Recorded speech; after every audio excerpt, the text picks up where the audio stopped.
How's it going, everyone? Welcome back to the channel. Today I'm back sharing with you some of my live legend league attacks using fireball rocket balloons. As you can see, I finished number 72 global, which I was very fortunate to do so because the last two defensive days in legends were absolutely amazing, and on top of that I did end up missing one defense on the final day, which actually propelled me from top 300 into top 100. And on another account of mine, I also finished inside the top 200, which was also very nice and very fortunate because I was running the same two bases in the past 2 days and they worked absolutely amazing. And for those that would like to have access to all my Legend League bases and also the future bases that I will be running in the upcoming season, feel free to check out the memberships. I'll have the link to the memberships pinned in the comments. And lastly, I do offer Fireball Rocketloon coaching lessons, so if you're interested in learning the strategy for the upcoming season, feel free to reach out to me via Discord. I'll have that also in the pinned comments. So I thought I'd try out this style of commentary, where I commentate over my attacks after the attack itself, not during the attack. I feel like I can probably explain myself a little bit better while I'm not multitasking. So yeah, let me know if you prefer this method of commentary or live attacks. I'll have also live attacks included, or live commentary attacks included in this video. But yeah, so we have a core or a double invis with a core invis. And yeah, in this case, I think the target is quite obvious. I mean, that core is begging to be fireballed, and the easiest target to reach is that multi-inferno. So that's the goal. I also go from this top side because of the Royal Champion and the King, which are actually easier to deal with than the bottom side where you have the Queen and the Minion Prince. So here you have a double X-bow locked onto the Warden. I have to rage, obviously, plus add a Headhunter because there's a King. And shortly there will be a Ricochet Cannon locked onto my Warden, so this rage, yeah, is 100% necessary and 100% worth it. After that, I will set up a double invis and fireball the multi, just like so. And one thing I was noting down while I was attacking was making sure that the Warden actually goes to the left side, because yeah, him going to the right side is not necessarily ideal, because firstly he'll have to fight the CC, and secondly he'll have to fight the Town Hall with that Invis compartment. So I was prepared to send 4 Rocketloons to redirect my Warden to the left, but he went left regardless, as you can see. All I'm doing here is just scouting for some Seeking Air Mines and Red Bombs. In this case, I tried to activate the Invis Spell Tower, but yeah, unfortunately the rocket balloons got picked off way too quickly for it to activate. Yeah, usually it's because of the Town Hall splash, but that's okay. I honestly don't worry about that too much. I sniped the multi-inferno, which I guess helps, and now I'm just, yeah, suing the Town Hall. Still on 1 HP, but that's okay. The Invis is going to wear off. I'm going to pop my Queen right here. And yeah, as you see, the base is pretty much gone. I just sent a cleanup RC, and yeah, and it's a pretty simple triple.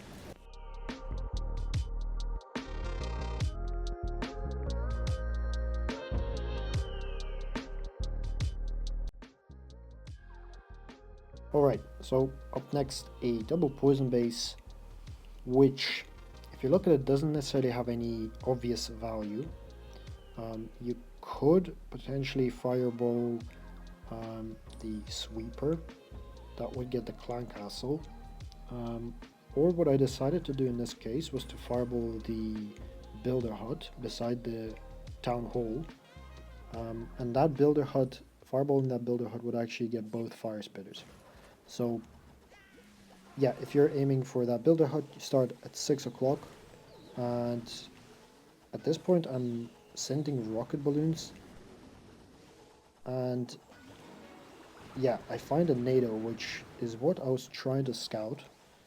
And the reason why I thought the NATO was there was because there's a giant bomb, as you can see, on this at 3 o'clock compartment, and what base builders usually do is they put their NATO on the opposite side, if that makes sense. So yeah, I expected there to be a NATO, which can be very, very annoying if you're warden charging and your warden gets trapped in a NATO.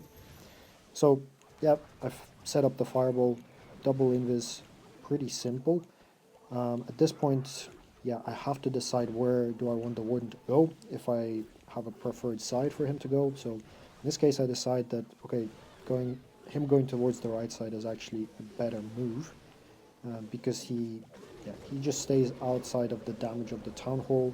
I can let the heroes deal with the clan castle. So yeah, him going towards that right side to clean up those defenses made sense. I do wall break the heroes, or pre-wall break, and I start the Sui at 1 minute 30 left in the battle, which is a time frame you should try to stick to. There's a bit too much damage on the right side, so I do have to freeze over the two defenses, and I do rage up and wall break the king farther, as you can see on the left side. He is pretty healthy, so it is nice to hold his ability a little bit longer if possible. So here I pop the ability, also invising the warden to try to save him. And I do have one quake remaining because I only used one for the fireball, so I use that earthquake for the royal champion at the top side to get a little bit more seeking shield and rocket spear value, as you can see. And yeah, after that the base is completely gone.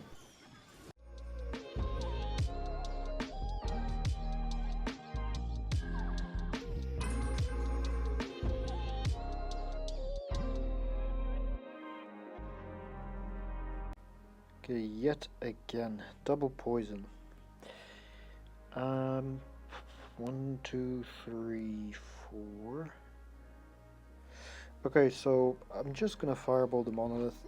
I think, honestly, I changed my approach to this base, and I think fireballing the monolith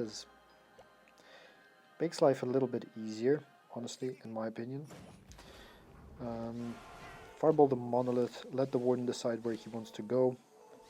He's not going to charge these fire spitters, or not for long at least. At least he shouldn't at all, to be honest. So yeah, should be a decent entry. The builder hut. Okay, nice. I did want the warden to aggro onto the king before he went forward into the mono. I'm gonna invis here.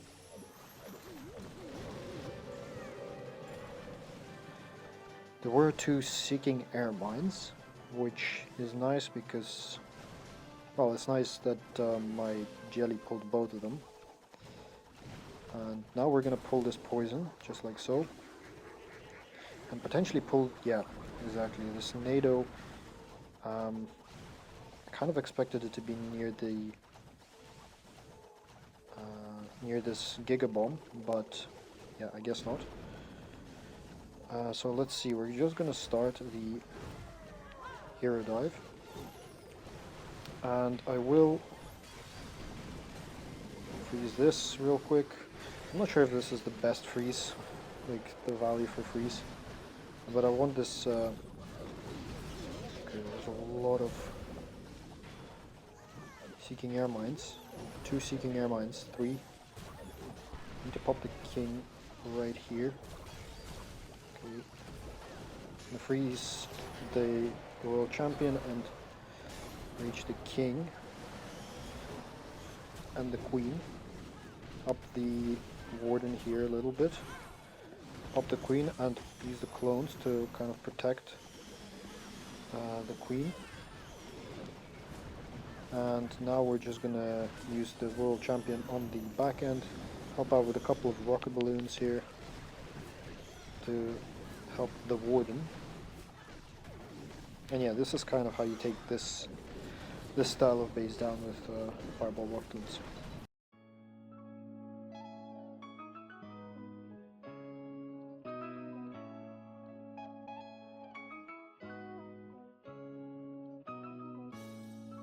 Alright, double poison yet again, one that I haven't seen before. First thoughts, Man, that core looks pretty toxic. The ring base around this core. Okay, so let's see. I'll probably fireball this left side with the queen onto probably the air defense. Honestly, I don't know. I think I'll do an early fireball and have the warden go right behind this fire spitter. And yeah, walk him down this right hand side, have him deal with the clan castle, hopefully. Let's snipe this real quick, so that the warden goes to the air defense.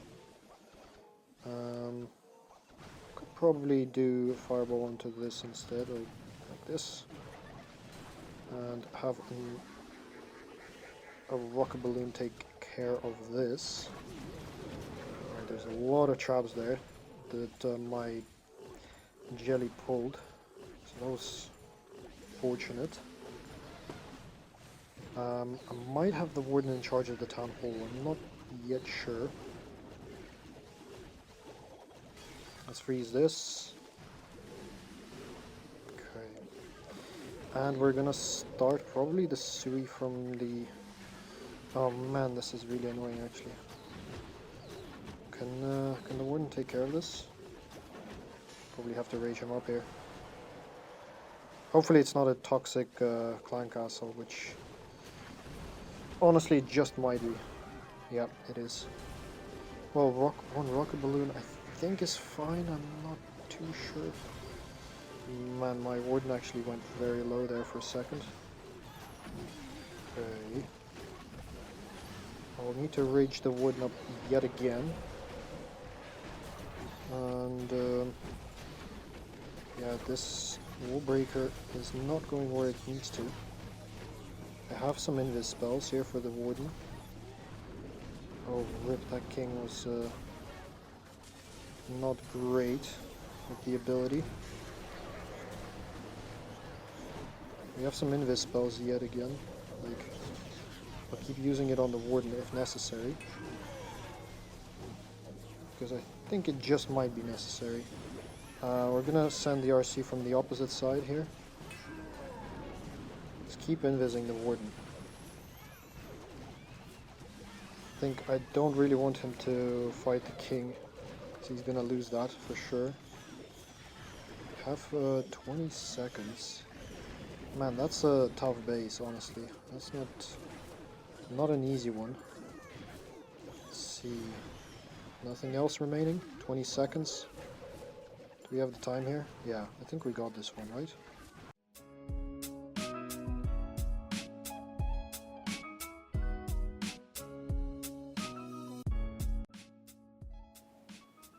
So here I find stars on the last day as well, so that doesn't necessarily make it easy and puts a little bit of pressure obviously to triple, but luckily I am familiar with this base, and it's actually a tweak I think of the Itsu base that has been ran like 2 months ago, a very common one.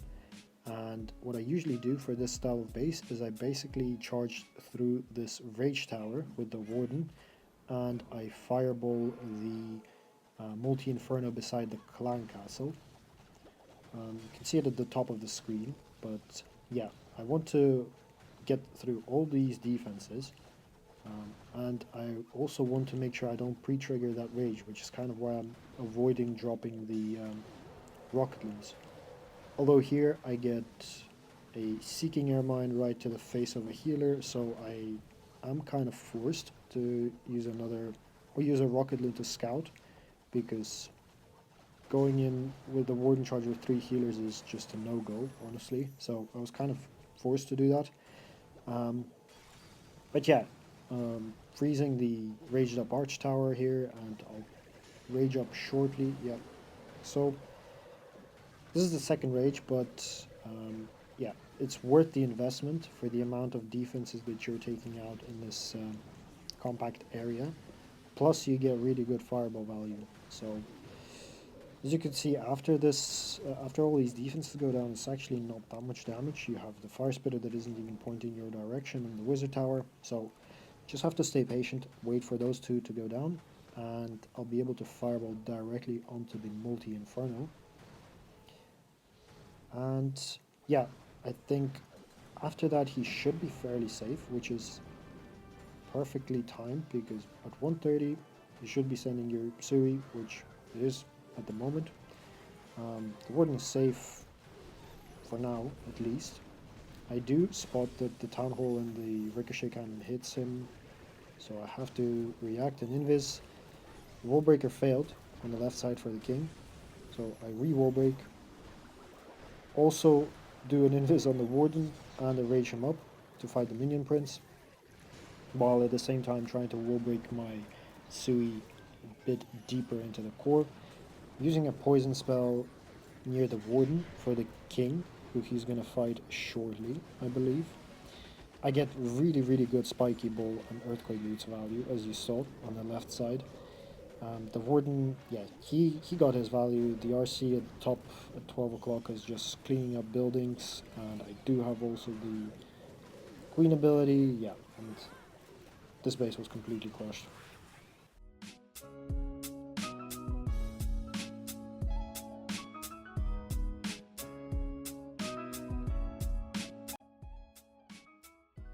So I find this Invis-Rage base, which I usually fireball the Invis tower on, but in order to fireball the Invis tower I have to go through the left side, which usually doesn't have a Rage tower, but in this case the defender tweaked it, making this left side a little bit tougher to get through.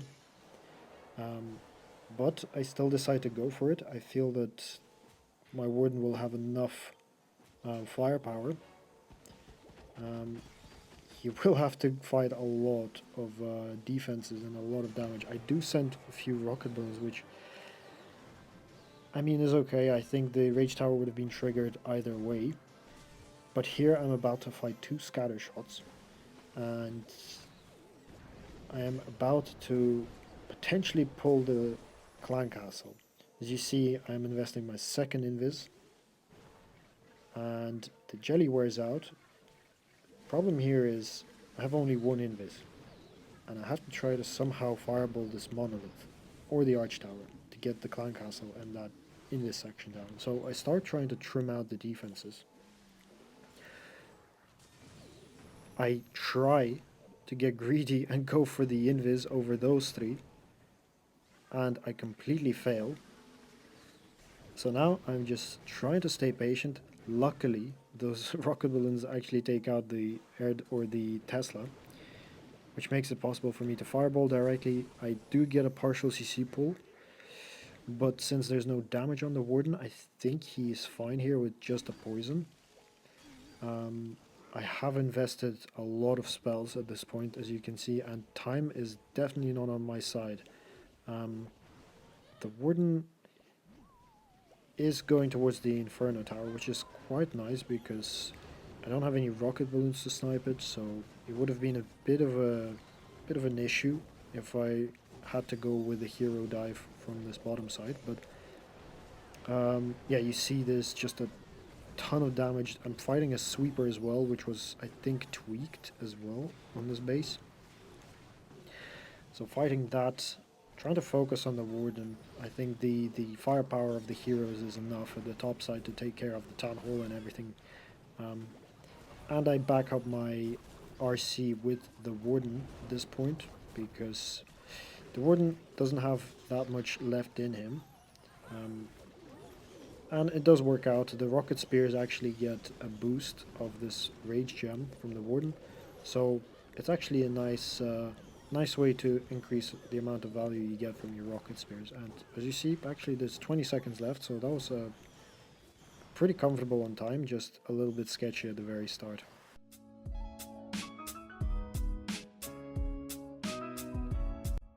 And yet another poison base. One of my recent videos, actually, someone said that you could get a lot of value on the right side with a flame flinger, which is what I'm doing at the moment.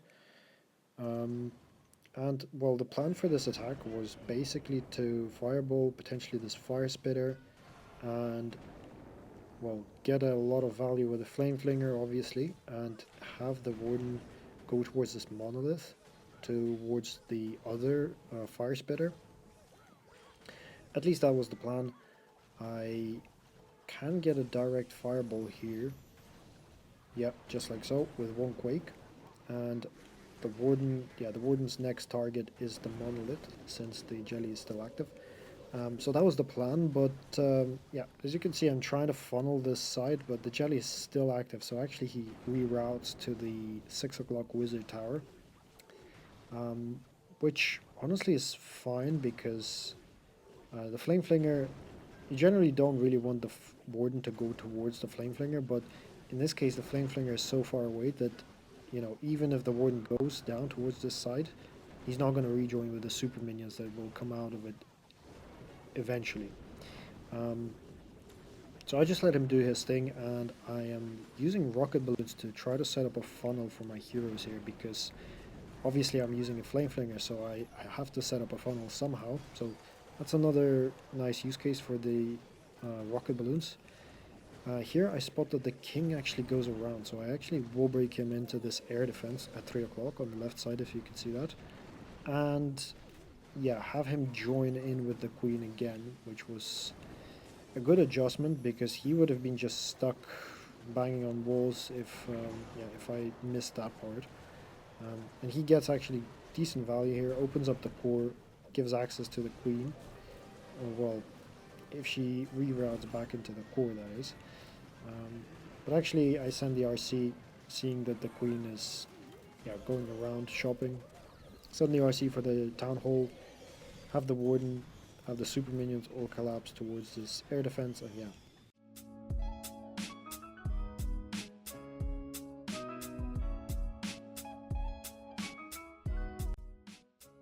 So for the final attack, I thought I'd show you this double rage base, which I hadn't actually seen before. And the general approach on these double rage bases, or any double rage bases, is to basically eliminate the rage spell tower comp. So be it fireballing the rage spell tower directly or indirectly by taking it out with a fireball nearby. But for this one I decided to go in from this left side, since it had the king versus the minion prince, which was on the right side, and aiming the fireball onto the rage tower, because actually that rage tower fireball gets the clan castle as well, which is really good value. Might seem optimistic, but I am using my rocket balloons to try to set up a funnel for the warden to go into this inferno tower eventually, or at least the arch tower, so that I could actually set up my invis spells easy without having him go left towards that town hall side. And yeah, he does go down towards this multi-arch tower, which is great. And now once the jelly has expired, I set up my double invis fireball, and yeah, perfectly onto the rage tower. The warden does decide to go top side, which I'm not against, honestly. There isn't that much damage around the town hall, so I'm fine with him finishing off the town hall. I do take out this multi-inferno and start setting up a funnel with a baby dragon at 12. And once the warden is fairly safe, and at around 1 minute 30 mark, you can see it's 1 minute 45 at the moment, start setting up your heroes funnel with the siege barracks. And yeah, I'm gonna we'll break into the new defense compartment, I think, shortly, to let the king continue getting some value. Also keeping an eye out on the warden. He seems to be fine. The town hall itself isn't going to deal that much damage to him. I do send out a few rocket balloons to test out this town hall area, because usually it's a bit trapped with either red mines or, as you saw in this case, a tornado trap. Poison the royal champion, because I have the poison left over since the CC got taken out by the fireball. And yeah, basically sent the royal champion for cleanup with a rage spell to get a bit more value out of its rocket spear. And yeah, a pretty clean triple.